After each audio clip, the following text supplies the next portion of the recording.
بسم اللہ الرحمن الرحیم۔ السلام علیکم ناظرین و اکرامین، امید کرتے ہیں کہ آپ خیر و عافیت میں ہوں گے اور اللہ تعالیٰ آپ سب کی پریشانیاں دور فرمائے، آمین۔ آج ہم آپ سے اسلامک واقعات میں سے ایک واقعہ بیان کرنے جا رہے ہیں جس کا موضوع کچھ یوں ملتا ہے: قوم سبا پر اللہ کے عذاب کا واقعہ۔ اس ویڈیو میں ہم جانیں گے کہ قوم سبا پر اللہ تعالیٰ کے کتنے عذاب آئے تھے اور ان میں سے سب سے بڑا عذاب جو کہ روٹی کا ختم ہو جانا، وہ کب اور کیسے آیا۔ تو بنا وقت گوائے چلیے اس ویڈیو کو شروع کرتے ہیں۔ قوم سبا پر اللہ کے عذاب کا واقعہ۔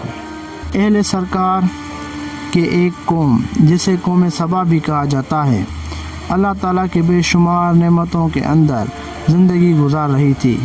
یہ قوم ایک عظیم تہذیب و تمدن کی مالک تھی۔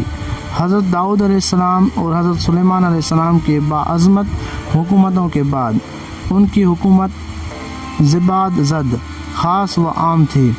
کہا جاتا ہے کہ یہ لوگ گندم کے مغز سے آٹا پس کر روٹیاں پکاتے تھے، لیکن اس کے برعکس وہ اس قدر اسراف کرنے والے اور ناشکر تھے کہ انہیں روٹیوں کے ساتھ بچوں کا پاخانہ صاف کرتے تھے۔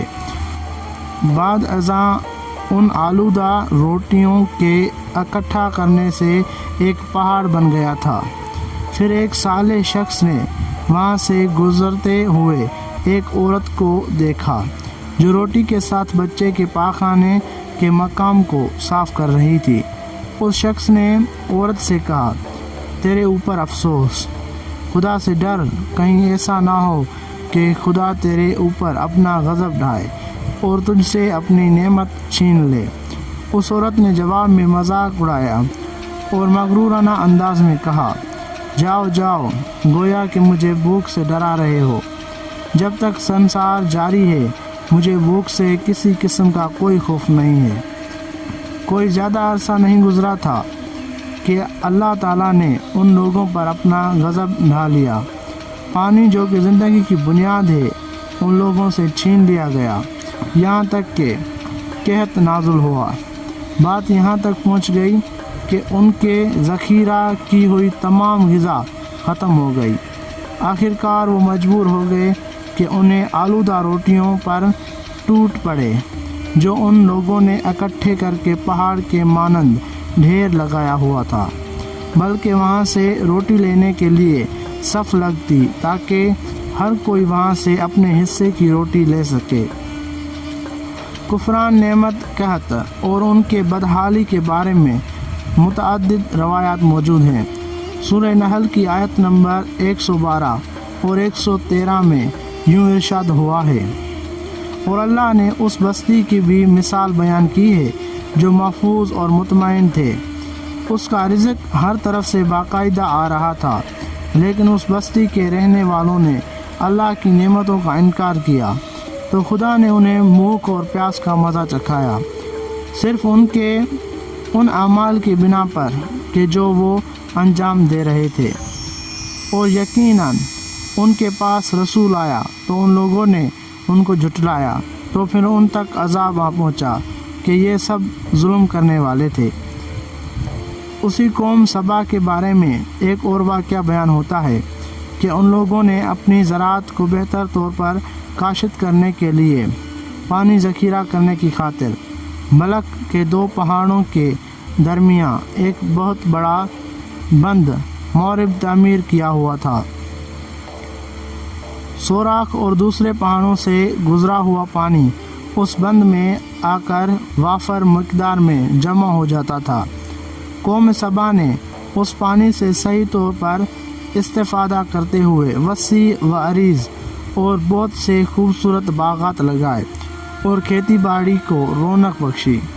ان باغات کے درختوں کی شاخیں اس قدر پھلوں سے لدی ہوئی ہوتی تھی کہ کہتے ہیں کہ اگر کوئی شخص سر پر ٹوکری رکھ کر ان کے نیچے سے گزرتا تو پھل خود بخود ٹوکری میں گرنا شروع ہو جاتے اور قلیل مدت میں ٹوکری تازہ پھلوں سے بھر جاتی، لیکن نعمتوں کی کثرت نے انہیں شکر کرنے کے بجائے سرمست اور غافل کر دیا تھا، یہاں تک کہ ان کے درمیان بہت بڑا طبقاتی نظام وجود میں آ چکا تھا۔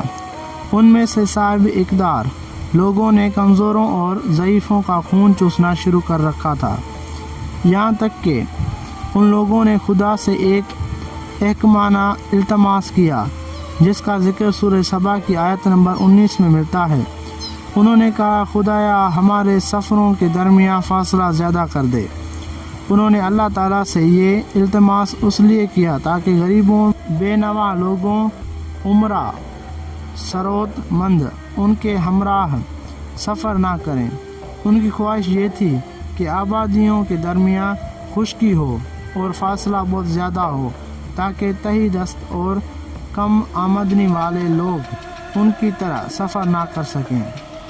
اللہ تعالیٰ نے ان مغرور پیٹ کے پجاریوں پر اپنا غضب نازل کیا۔ بعض روایتوں کے مطابق ان مغرور لوگوں کی آنکھوں سے دور صحرائی چوہوں نے مورب نامی بند کی دیواروں پر حملہ کر کے انہیں اندر سے کھوکھلا کر دیا۔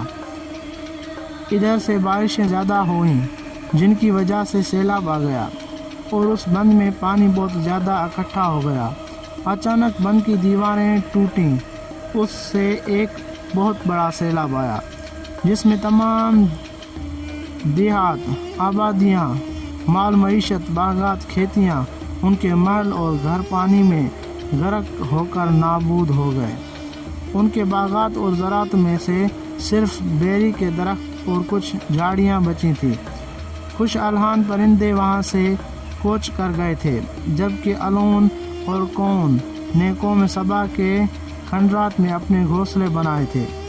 اس بات کا ذکر سورہ سبا کی آیت نمبر 15 اور 16 میں ملتا ہے، اور آخر میں سورہ سبا کی آیت نمبر 17 میں قرآن کریم میں اس واقعے کا یوں نتیجہ نکالا ہے، یہ ہم نے ان کے ناشکری کی سزا دی ہے اور ہم ناشکروں کے علاوہ کسی کو سزا نہیں دیتے۔ تو یہ تھا آج کا واقعہ۔ امید کرتے ہیں کہ آپ کو یہ واقعہ اچھا لگا، اور اس واقعے سے ہمیں یہ سبق ملتا ہے کہ اللہ تعالیٰ نے ہمیں جو عطا فرمایا ہے ہم کو اس پر شکر ادا کرنا چاہیے۔